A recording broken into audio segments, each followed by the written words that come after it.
নরেন্দ্র মোদী জিন্দাবাদ, তারেক জিয়া জিন্দাবাদ, ৭১ চেতনা জিন্দাবাদ। দেশের সাধারণ মানুষের দিনকাল কেমন কাটছে তার স্পষ্ট চিত্র উঠে এসেছে সামাজিক যোগাযোগ মাধ্যমের টাইমলাইনে।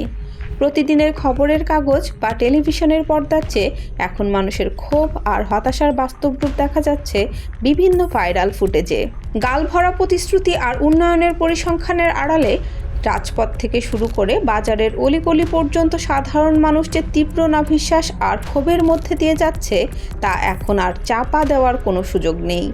মানুষের এই পুঞ্জীভূত ক্ষোভ কোনো রাজনৈতিক দলের ইশতেহার নয়, বরং তাদের প্রাত্যহিক জীবনের তিক্ত অভিজ্ঞতার সরাসরি প্রতিফলন। সম্প্রতি চট্টগ্রামের একটি ভিডিও ব্যাপকভাবে ছড়িয়ে পড়েছে।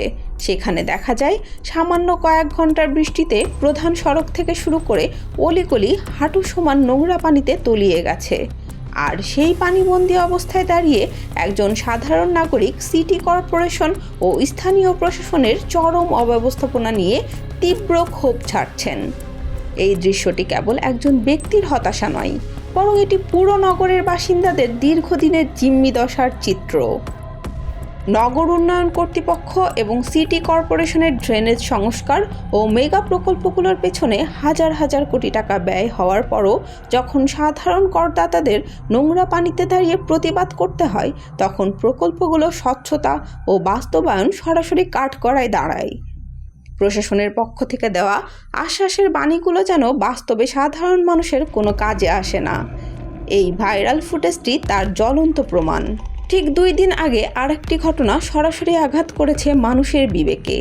একটি স্মরণসভার মঞ্চে 1 জুলাই শহীদের বাবার সাথে স্থানীয় সংসদ সদস্যের সরাসরি উচ্চবাচ্য ও তীব্র বাকবিতণ্ডার ভিডিও ছড়িয়ে পড়েছে। ওই বাবা ভরা মজলিসে অনেকটাই রেগে গিয়ে অভিযোগ করেছেন, রাজনৈতিক নেতারা মিষ্টি কথা বললেও জুলাই অভ্যুত্থানের মূল অঙ্গীকার জুলাই সনদ বাস্তবায়নে কার্যকর পদক্ষেপ নিচ্ছে না। তিনি মনে করেন জুলাইয়ের শহীদদের রক্তকে রাজনৈতিক ফায়দায় ব্যবহার করা হচ্ছে, কিন্তু তাদের দেওয়া প্রতিশ্রুতি রাখা হচ্ছে না। এই ঘটনাটি মাঠে থাকা জনপ্রতিনিধিদের জবাবদিহিতার চরম অভাবকে নগ্ন করে দিয়েছে।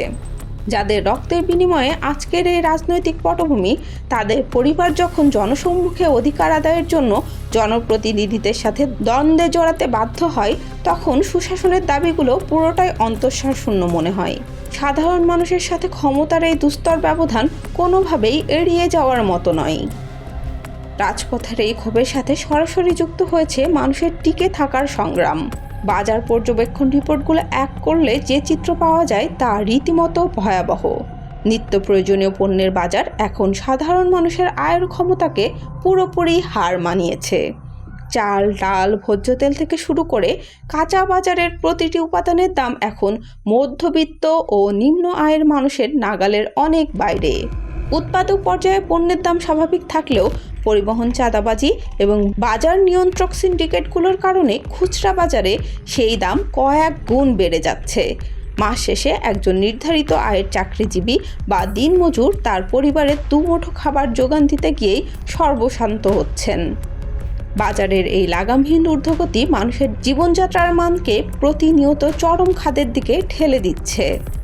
অর্থনৈতিক এই নিষ্পেষণের পাশাপাশি প্রাতিষ্ঠানিক সেবাগুলোর চরম অচলাবস্থা মানুষকে প্রতিদিন নতুন করে হয়রানির মুখে ফেলছে। সরকারি দপ্তরগুলো থেকে সাধারণ সেবা পেতে গিয়ে নাগরিকদের পদে পদে ঘুষ এবং হয়রানির শিকার হতে হচ্ছে। এর সাথে যুক্ত হয়েছে ঢাকা শহরের ট্রাফিক ব্যবস্থার চরম বিপর্যয়। অপরিকল্পিত সিগন্যাল ব্যবস্থা এবং গণপরিবহনের বিশৃঙ্খলার কারণে প্রতিদিন রাস্তায় লাখ লাখ কর্মঘণ্টা ধ্বংস হচ্ছে। সকালে জীবিকার খোঁজে বের হওয়া একজন মানুষ যখন ঘন্টার পর ঘন্টা যানজটে আটকে থাকেন, তখন তার শারীরিক ও মানসিক অবস্থার চরম অবনতি ঘটে। প্রাতিষ্ঠানিক এই হয়রানি এবং রাস্তার এই অব্যবস্থাপনা মানুষের উৎপাদনশীলতাকে পুরোপুরি ধ্বংস করে দিচ্ছে।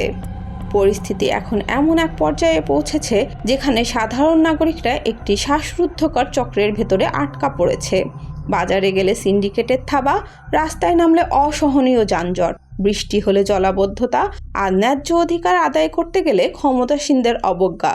এই প্রতিটি উপাদানের শিকার হচ্ছে কেবল সাধারণ মানুষ। সোশ্যাল মিডিয়ার ভাইরাল ফুটেজগুলো বিচ্ছিন্ন কোনো ঘটনা নয়, এগুলো প্রতিটি ঘরে জমে থাকা নীরব বোবা কান্নার বাস্তব রূপ।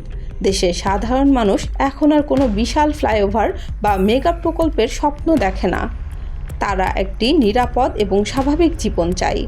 বাজারে গিয়ে যেন সিন্ডিকেটের কাছে জিম্মি হতে না হয় এবং রাস্তায় নেমে যেন সুস্থভাবে ঘরে ফেরার নিশ্চয়তা থাকে এবং রাষ্ট্রীয় দপ্তরগুলোতে যেন একজন নাগরিক হিসেবে প্রাপ্য সম্মানটুকু পাওয়া যায়। এই ন্যূনতম মৌলিক অধিকারগুলোর নিশ্চয়তা ছাড়া সাধারণ মানুষের প্রকৃত অবস্থার কোনো ইতিবাচক পরিবর্তনের সুযোগ নেই।